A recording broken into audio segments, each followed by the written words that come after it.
Had a great visit with my friend who is a professor of technological clothing. She does something totally awesome. It's clothing that can monitor your biorhythms and do all sorts of amazing things like that. Now I'm heading away from Minneapolis to St. Cloud. It's 7:30 a.m. Okay, so it looks like there's a lot of rain to my right and a little bit of rain straight ahead. So there was rain here earlier. The pavement's all wet. Trucks are kicking up the water. But I'm not getting rained on, so that's good. But if this is it, I can handle that. Welcome to St. Cloud, Minnesota. We have this epic library I just rode by. These classic brick buildings, intermingled with some very modern glass buildings.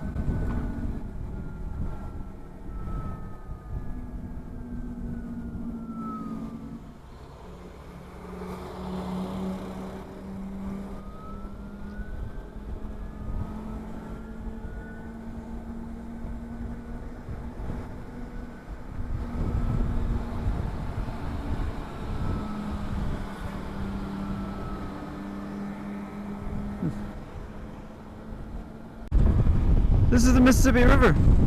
Goes straight through the middle of St. Cloud. I'm now on the east side of the Mississippi River again.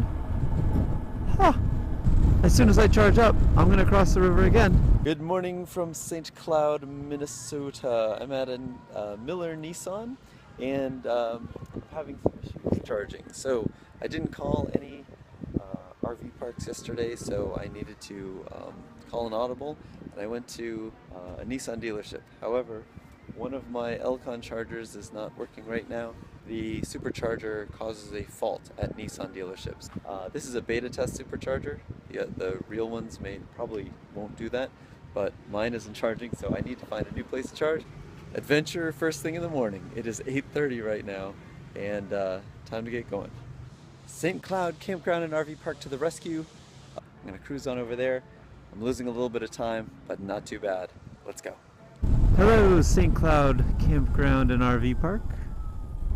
They seem super nice on the phone, so it's kind of funny how different people respond to hearing that an electric motorcycle wants to charge at their RV park. Some people are suspicious, but most people are interested. In St. Cloud, Minnesota, I called the Alexandria RV Park.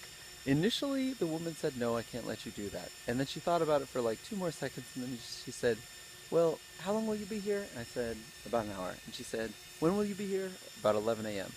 And so she said, well, I won't be here, but it's fine. It's fine. And I said, I'll use $1 worth of electricity. She said, it's fine. She laughed, actually, at that. So she went from no charging for me to it's absolutely fine. And I just had a wonderful conversation here in St. Cloud with the manager and another person at the RV campground. So just lovely people, lovely spaces, lovely lakes. It's nice. St. Cloud, Minnesota to Alexandria, Minnesota. Lot of farms. Interesting smells every once in a while, but pretty smooth riding.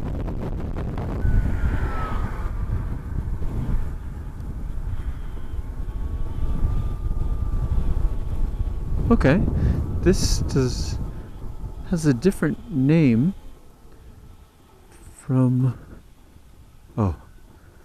who I called, but hey, well, they said just plug in, so let's just plug in.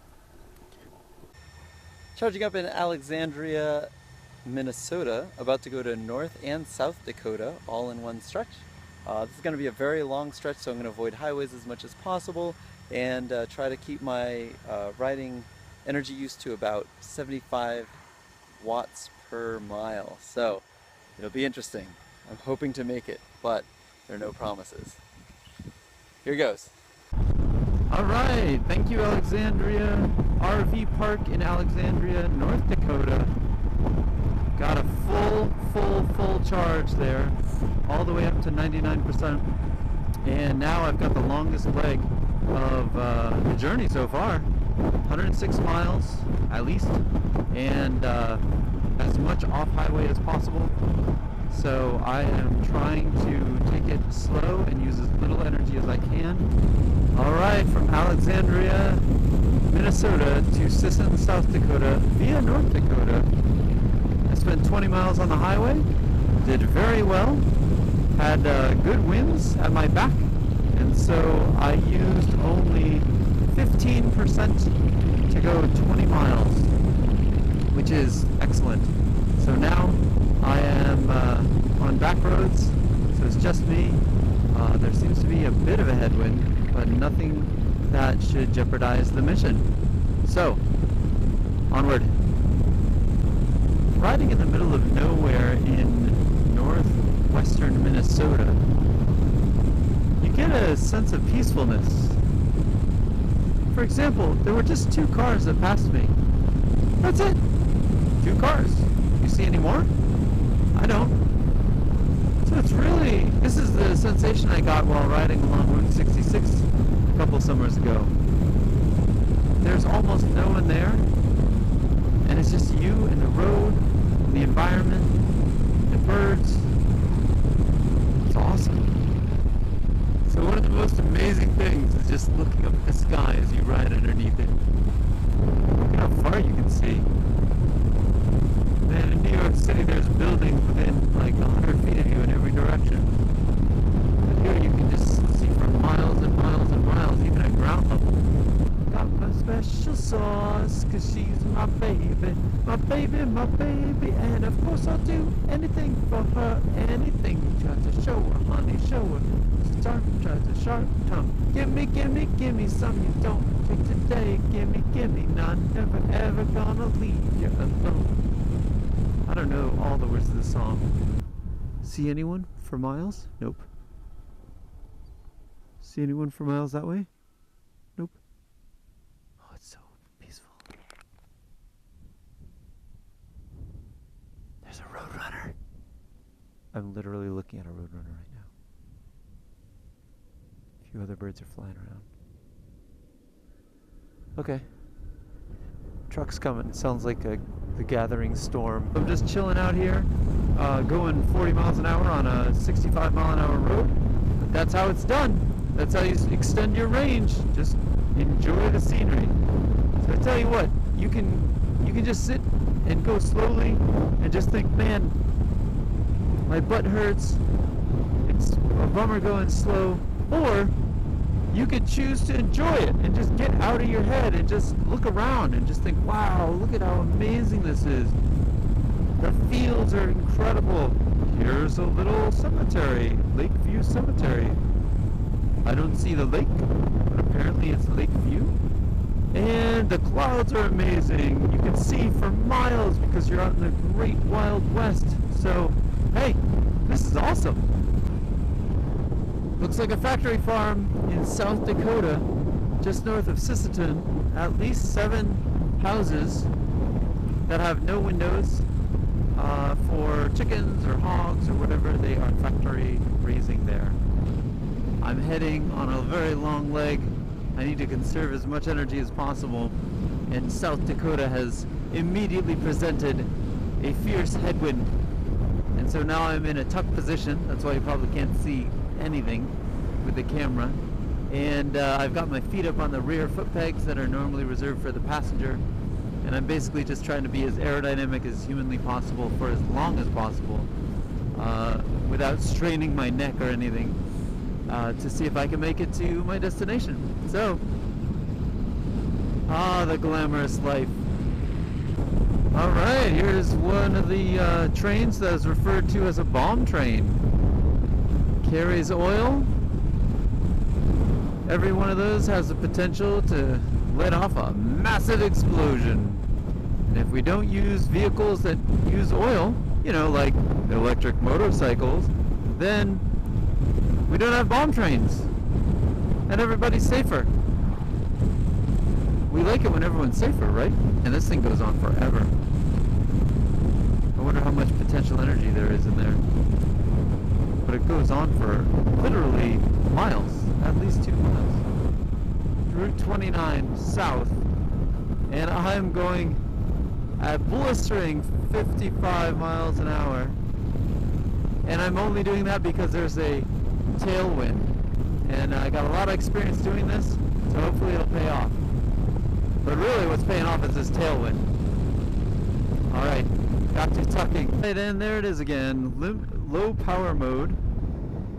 At 9%. 27 miles per hour on the exit. Here we go.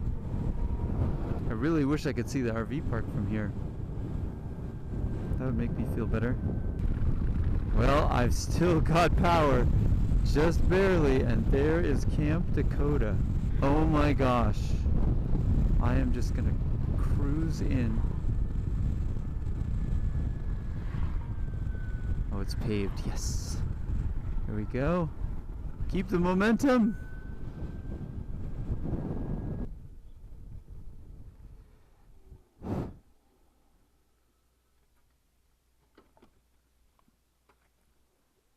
Made it.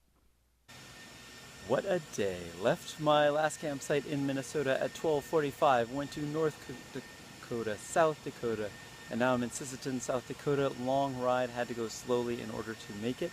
I finally got my motorcycle charging. It is 4:30 right now, and what we've been doing is we have this little thing to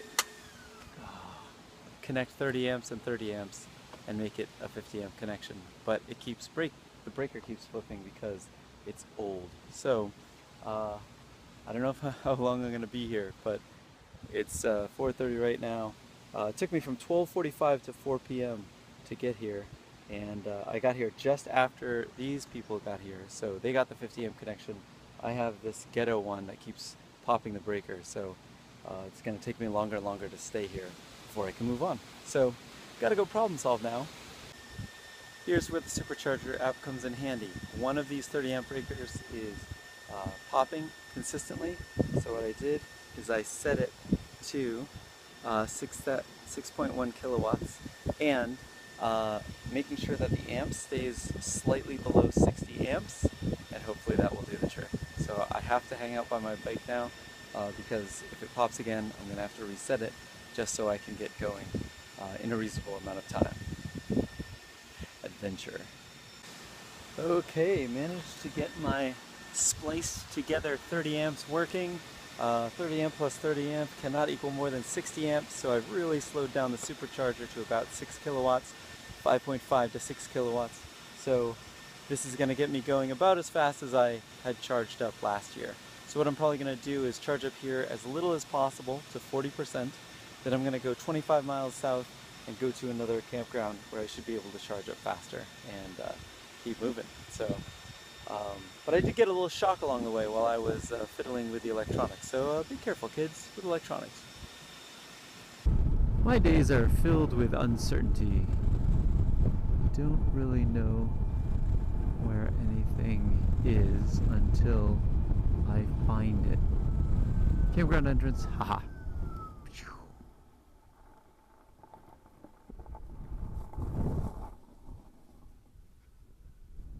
Here we go. Wow, they look pretty full too. I hope this works. Hey! Alright, County Line Campground came through in the clutch. At 6:45, I'm leaving Summit, South Dakota. I'm heading to Brookings, which is about the edge of my range, where there lives a man named Ivor who has an electric car charging station.